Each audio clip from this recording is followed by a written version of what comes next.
Hey everyone, MJ Wolfe here in the Wolfe Den, and today I've got an author of an intriguing book that centers around a wild and thought-provoking ride where everything you thought you knew about the angelic realm is explored. His book puts a new spin on the age-old struggle of good versus evil. This battle has raged on for nearly all of humankind's recorded history, and we're going to meet this mystery author after this. MJ Wolfe here, and welcome to the Wolfe Den.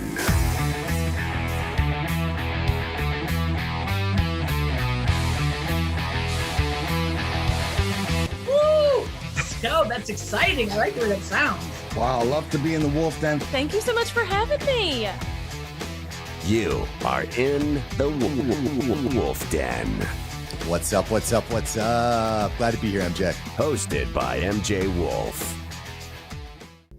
Hey guys, my guest today is author John R. Dougherty, and we'll be discussing his debut novel, Holy Terror. This is the first in a design series featuring a rogue angel named Thumos and a wayward detective named Ian Jelani. John, welcome to the show. You're officially in the Wolfe Den. Hey, NJ, thanks so much. I really appreciate you giving me the opportunity to appear on your show. I think you've done some really cool episodes in the past, and looking forward to what we can explore together about my new book. Awesome. Can't wait to get into your book and all the details. It sounds super interesting, something that could be cinematic possibly. We'll get into that. But before that, we're going to get to know you a little bit better in our new series, 5 Faves, where we ask you 5 questions, kind of get to know what you're into, what you're not into. Okay. So, John, the first question for you, and this is an important one because I'm a big music fan. Your favorite musician or band? Well, there's a lot of them, but this is actually a pretty easy question for me because I think the greatest musician of all time was Dan Fogelberg. The leader of the band is stout, and his eyes are growing old. So he is my go-to musician. He's the first person I would choose to listen to out of all the things that I like to listen to. But yeah, rest in peace, awesome. Dan Fogelberg. Yeah, he's awesome. Great choice.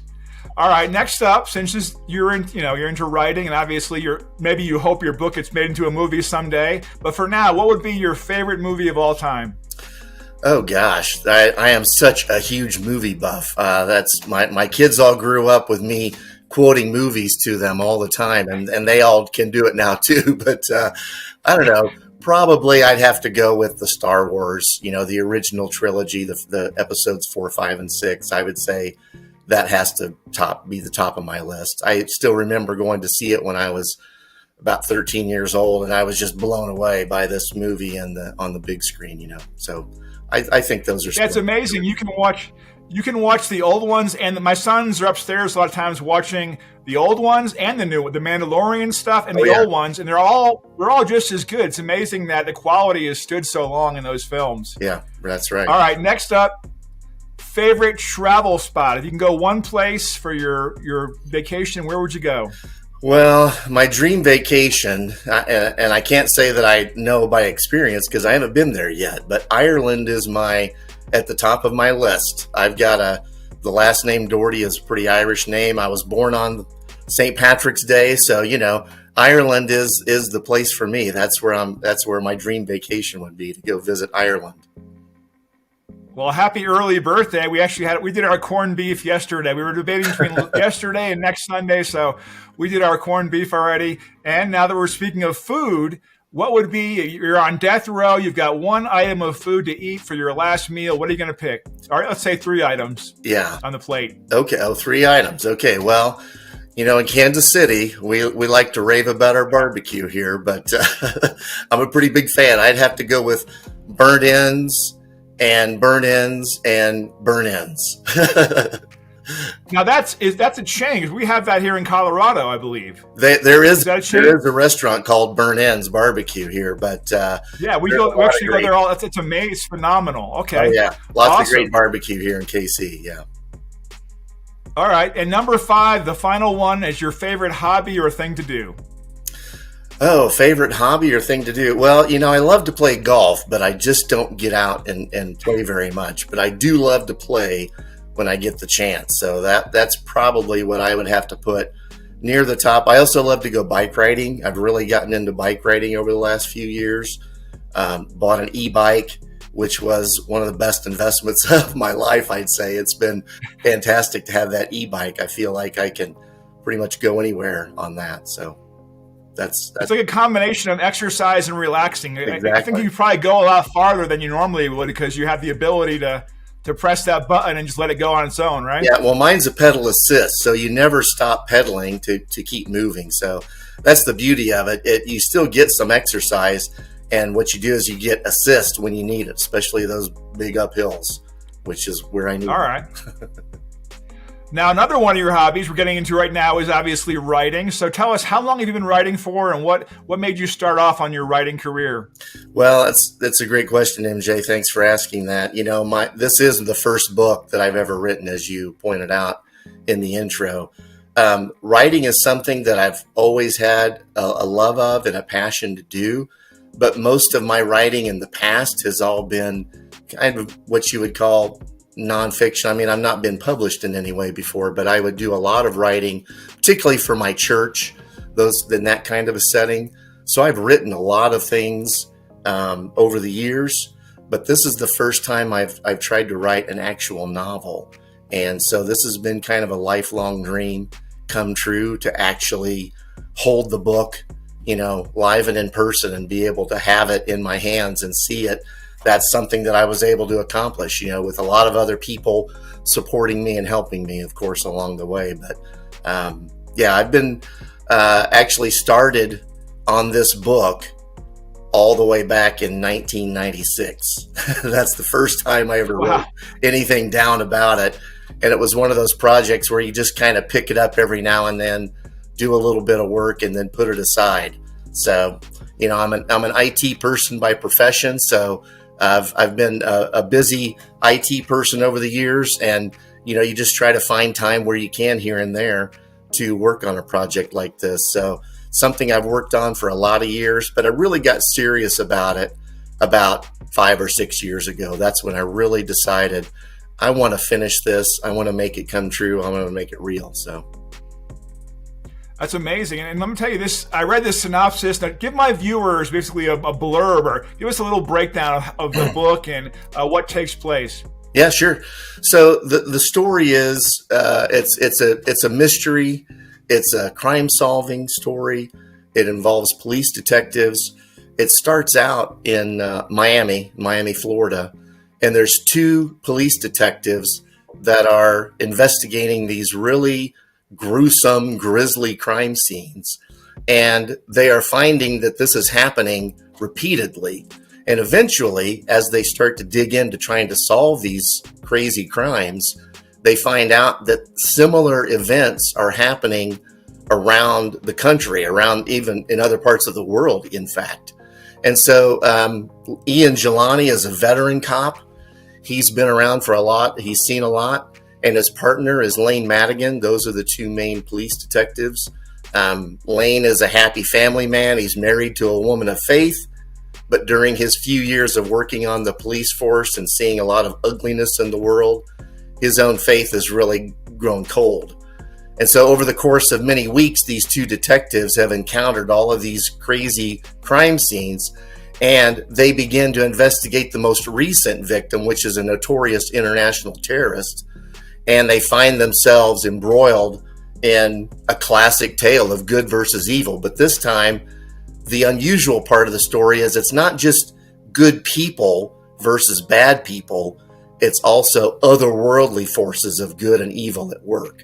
And so they're going to encounter the most terrifying and inhuman vigilante that they have ever encountered as they try to solve these crimes. So it kind of combines a detective story with a heavenly battle. Do you have a background where you were into detective type stuff? Are you a Law and Order, NYPD Blue kind of guy back in the day, or? Oh, I've always loved those kinds of police shows. I like the real crime stories, you know, Dateline and some of those kinds of things that dramatize a lot of those things. But yeah, I've always had an interest in that. I've always had an interest in angels and demons and the kind of the supernatural, the netherworld kind of thing. There's been a lot of really interesting books that people have written over the years about not just angelic stories from the Bible, which is where I got my start in reading stories about angels, but people have written a lot of really neat books about what they believe to be encounters that they've had with angels in their lives.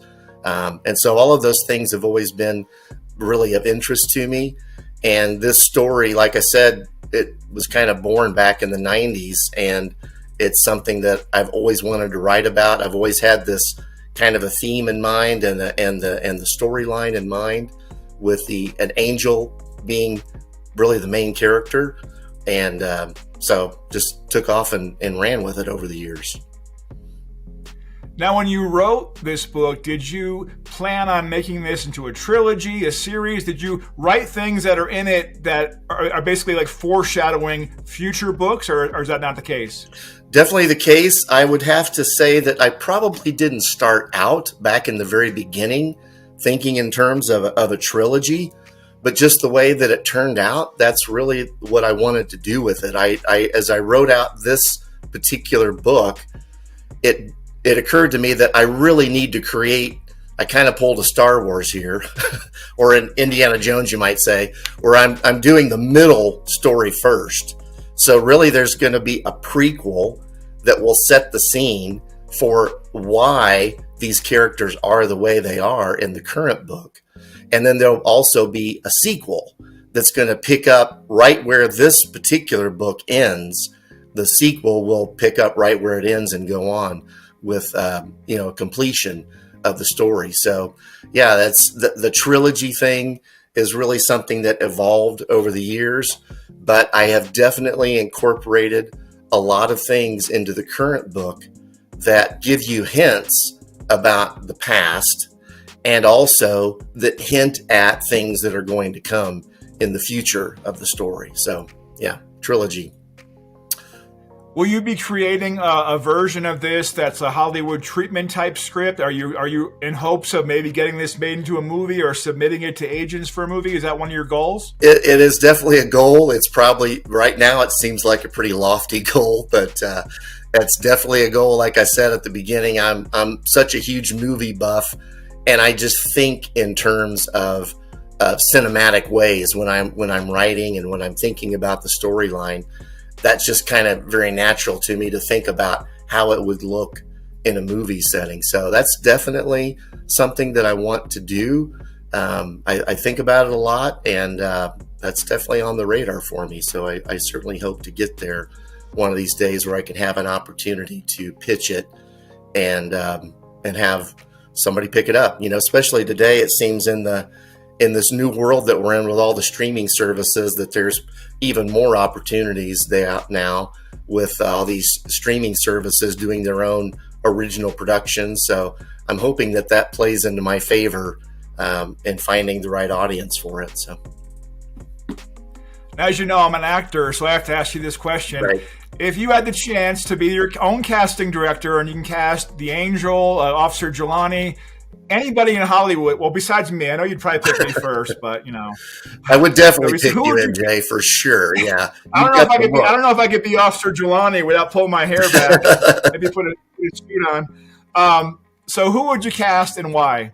Okay, well, I have thought about this a lot. So, like I said, as I was even writing the book, one of the tricks that my writing coach gave me was, creating character profiles for all of your characters at a time. And she said, go ahead and even picture in your mind like some star from Hollywood that would be playing this part. And so, yeah, I've definitely got some ideas. I would cast Chris Pratt as the Lane Madigan character. I feel like he would do a great job, in that role as the police detective who's kind of lost his way spiritually, so to speak, but he's a family man and he just wrestles with a lot of things in the storyline. One of my favorite actors right now is Idris Elba, and he would for sure be my Ian Jelani character in the book. I think he would be fantastic. And then there's a new guy that's come on the scene that I would cast as Thumos, the big, strong, tough angel character. And that's a guy by the name of Alan Ritchie. I don't know if you're familiar with him. He's the one that did the new Jack Reacher series on Prime Video. Oh, yeah. They did the original production. And he is this huge, muscular, tough guy. He's just got the look to me of being able to play the part of that angel. Now, I've got other people cast in my head as well for characters, but those are probably the three main ones that I would be thinking about. Yeah. Okay, so when you finished your book, you finished writing, you said, okay, this is it. What was the next process as far as going to publication? How did that work for you? Yeah, that was a real learning experience. Like I said, since I've not had to do this before, and with the help of my writing coach, Melody Bussey, she really helped me tremendously, and she really knows what she's doing. She guided me through that whole process, and what we ended up doing was going the self-publishing route rather than going through traditional publisher, which would have, expanded the time frame of being able to get the work to final production, probably in terms of years even. So went the self-publishing route. I've been very happy with that. I'd love to sell more books, of course, but I'm trying to find what the best ways to get the word out. I've tried a lot of things, and certainly a lot of family and friends have been very supportive of me, and lots of people that know me have bought the book. And so the next step is to really find that magic quadrant of what works the best in advertising. So and I'm also planning to release the ebook very soon. I've got that under operation right now and in the works. And then also I'm going to produce an audiobook version of it. And I've already been working with a guy out on the East Coast who's done a lot of audiobook production. And so I'm really looking forward to getting started with him on creating, probably it'll be on like audible.com is what I would suspect is where I'll land with the audio version of the book. So really advertising and getting the word out, trying to do some events where people can get to know me, and part of the reason of coming on your show here, MJ, so that I can help your audience, see who I am and hear about the book. So. Yeah, it was great. Melody actually was one who hooked us up. She is Right. great, and I really appreciate that. And now, so it was going to be an audio eventually. It's in paperback and hard copy, or just paperback? Just paperback right now, right? Okay, and then it will be Kindle as well. Now, before we go, I want to ask you one other thing. We're going to do our subscriber giveaway here in a minute. We're going to share all your links after that. But last question: if there's one thing you want your readers to remember about you, what would it be? Well, certainly I would, I think anybody that writes a book is trying to write something that's inspirational, entertaining, that's memorable. Any of those kinds of characteristics are what an author is going for. And I'm definitely no exception to that. I wanted to create something, though, that was pretty unique, maybe something that has some elements about it that are similar in what you've seen in other books and movies and stories and so forth. But certainly there are things that I think that readers will find very unique about my story. And so, I would say that probably the biggest thing I would want to leave people with is that, even though the story depicts a lot of violence, there's a lot of, particularly if you're familiar with Bible stories, the Old Testament stories that had a lot of fighting and war and so forth, there's a lot of similarities to that, but that the ultimate lesson is that violence is not the answer, that revenge is not the appropriate response for people. Responding in kind just breeds further violence, further revenge, further anger, and that you have to break that cycle at some point. So to me, that's kind of a big picture theme of the story. And I think that when you get to the end of the book, you'll start to see that come out in the story. That's a great outlook, and it's good to know that there's a good moral tale, at least at the end of this.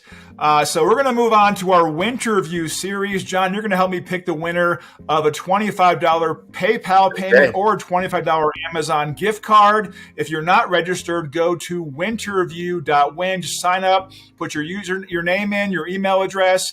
You won't be added to any spam email lists. It's just a giveaway. So we're going to do that right now. Okay, guys, I've got 3 names right here in front of me, and John's going to help me. We've got subscriber Regine, Chef Jizu, and Kaya K. These are the 3 names. I'm going to fold these up here, and John's going to help me. All right, John, pick a cup 1 through 3. Okay, wide selection of numbers there. I'm going to have to go with number 1, numero uno. Numero uno. All right, here we go. The winner is Regine. All right, Regine, congratulations. I'll be in touch with you to PayPal you $25 or give you a $25 Amazon gift card. You are the winner, Regine. Now, John, before we go, I want you to tell me how people can find your book. I'm going to put all your links down below. So we've got your website, which is?